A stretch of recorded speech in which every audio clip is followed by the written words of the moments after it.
السلام علیکم. میں ڈاکٹر فرخندہ, ایسوسیٹ پروفیسر شعبہ اردو. میں نے اس سے پہلے ایم اے فائنل کے 9 پیپر جنرل سروے کا ایک مضمون نثر کی اقسام کے بارے میں بتایا تھا. آج میں اسی کے بقیہ حصے کے بارے میں خیالات کا اظہار کر رہی ہوں. نثر کے معنی میں نے بتائے تھے کہ پراگندہ کرنا ہوتا ہے, اور نثر کی بہت سی اقسام ہوتی ہیں جس میں ہم نے داستان پر اظہار خیال کیا تھا. اب ہم ناول کے اوپر مختصر اظہار خیال کریں گے.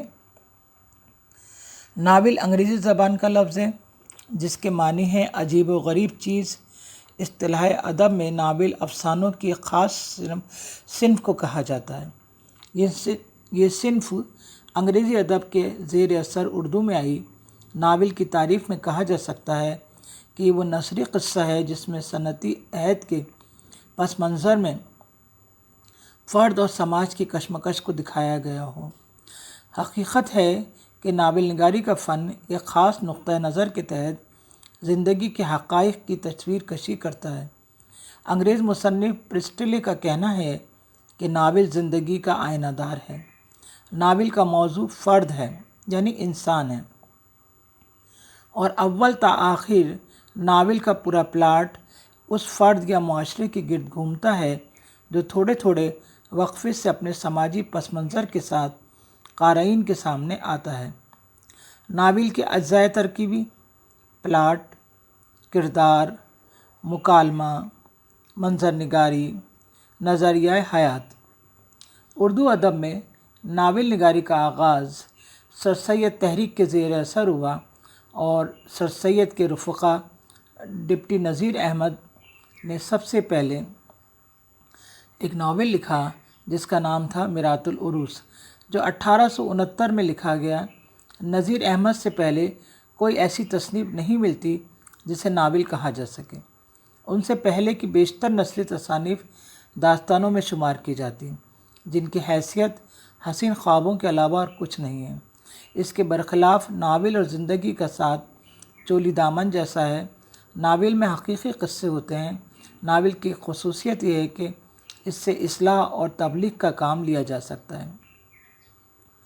نذیر احمد کے بعد رتن ناتھ سرشار کا نام آتا ہے. ان کی مشہور تصنیف فسانہ آزاد میں کسی حد تک ناول کی جھلک ملتی ہے. فسانہ آزاد لکھنؤ کی تہذیب کی عکاسی کرتا ہوا ایک بہترین ناول ہے. اس کے علاوہ اردو ادب میں ناول نگاری کے لیے حسب ذیل نام قابل ذکر ہیں: عبدالحلیم شرر, مرزا ہادی رسوا, راشد الخیری, پریم چند, سجاد ظہیر, عادل رشید, کرشن چندر اور قرۃ العین حیدر وغیرہ. ناول نگاری کے بعد ہم مختصر طور پر مختصر افسانے کا ذکر کرتے ہیں کہ افسانہ اردو ادب کی سب سے مقبول صنف ہے. اس کا ارتقاء تو کسی حد تک ناول کے ساتھ ہی ساتھ شروع ہو گیا, مگر 1857 کے بعد مغربی ادب کے اثر سے یہ صنف نمایاں طور پر ظہور میں آئی, اور 20ویں صدی کے وسط تک پہنچتے پہنچتے اس صنف نے اپنی مقبولیت کا لوہا منوا لیا. افسانے کی تعریف مختلف لوگوں نے مختلف لفظوں میں کی ہے. مثلاً یہ ایک ایسی نثری داستان ہے جس کے پڑھنے میں ہمیں آدھا گھنٹے سے 2 گھنٹے تک کا وقت لگتا ہے. ایک ناقد نے افسانہ کی تعریف اس طرح کی ہے کہ افسانہ کسی ایک واقعہ کا بیان ہے جس میں ابتدا ہو, درمیان ہو, عروج ہو, خاتمہ ہو. ناول کی طرح مختصر افسانہ بھی زندگی کے حقائق اور اس کے تقاضے کو اجاگر کرتا ہے. اس میں بھی ہمارے گرد و نواح کے واقعات اور زندگی کے مسائل کا ذکر ہوتا ہے. ناول اور افسانے میں جہاں مذکورہ بالا یکسانیت پائی جاتی ہے, وہاں ان دونوں کے درمیان کچھ نمایاں فرق ہے. ناول اور مختصر افسانے کا فرق: ناول زندگی کی وسعت اور اس کے گوناگوں واقعات کی عکاسی کرتا ہے, جبکہ مختصر افسانہ وسیع زندگی کے صرف کسی ایک گوشے, کسی ایک واقعہ, کسی ایک نفسیاتی حقیقت کی ترجمانی کرتا ہے. دوسرا, ناول میں تفصیلات کی گنجائش ہوتی ہے, جبکہ افسانہ اختصار چاہتا ہے۔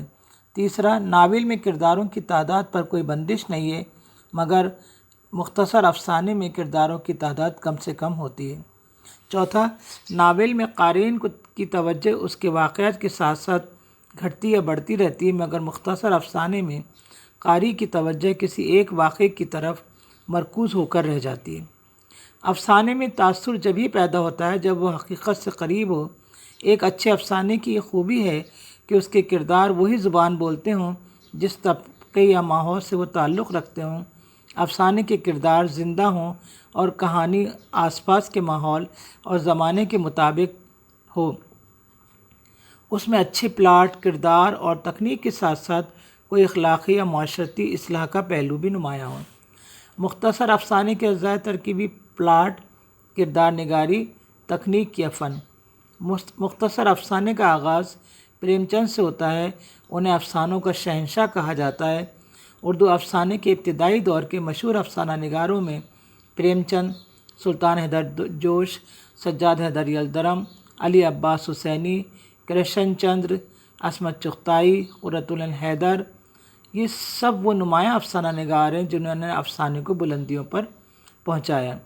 اس کے علاوہ اردو کے مشہور افسانہ نگاروں میں راجندر سنگھ بیدی، نیاز فتح پوری وغیرہ قابل ذکر ہیں۔